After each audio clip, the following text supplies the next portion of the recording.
He was born into slavery. He died a millionaire. And in the space between Daniel Webster, 80 John Wallace became one of the greatest cowboys the West has ever known. He came into the world on September 15th, 1860, on a plantation in Victoria County, Texas, 3 months after his mother, Mary Barber, was sold to the O'Daniel family. He grew up on the same land where his parents had toiled. As a child, Daniel watched the Cowboys ride out in the early morning, the rhythm of hooves and the crack of leather branding themselves into his imagination. While other children played in the yard, he sat quietly, listening to stories, watching the men saddle up, dreaming of the day he might ride alongside them. At 15, he ran away. He joined a cattle drive not as a drover, but as a spare hand and horse wrangler, a nobody. But he didn't stay that way for long. He worked harder, rode faster, and proved himself on the trail day after punishing day.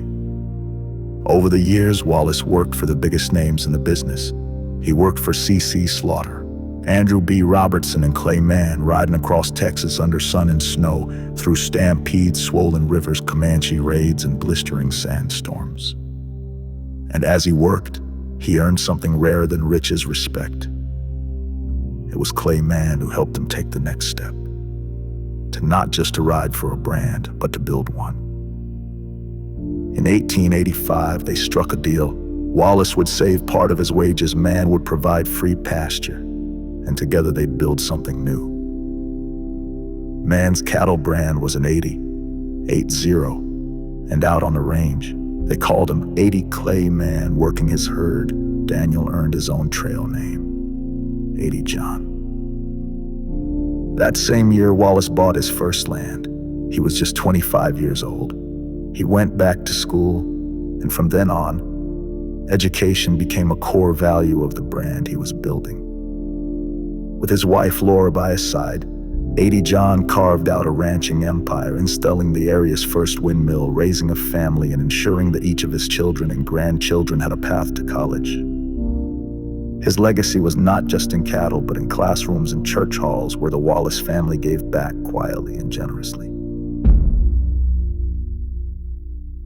3 of his 4 children became teachers. A local school was named in his honor. His ranch became not just a business, but a beacon.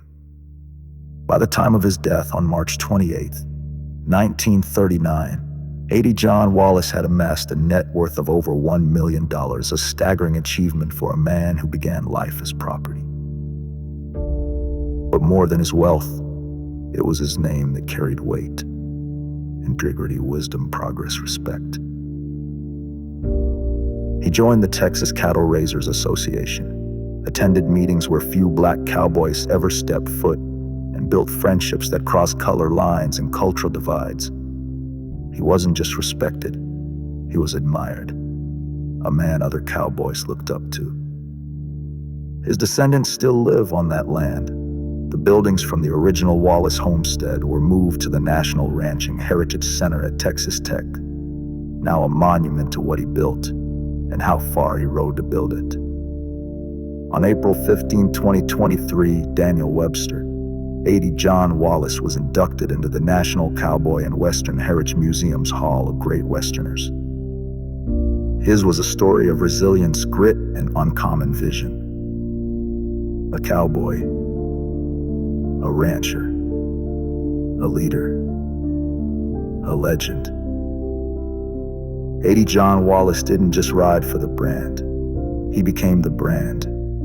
A brand built on honor, grit, hard work, intellect, and perseverance, and a brand that is still riding strong.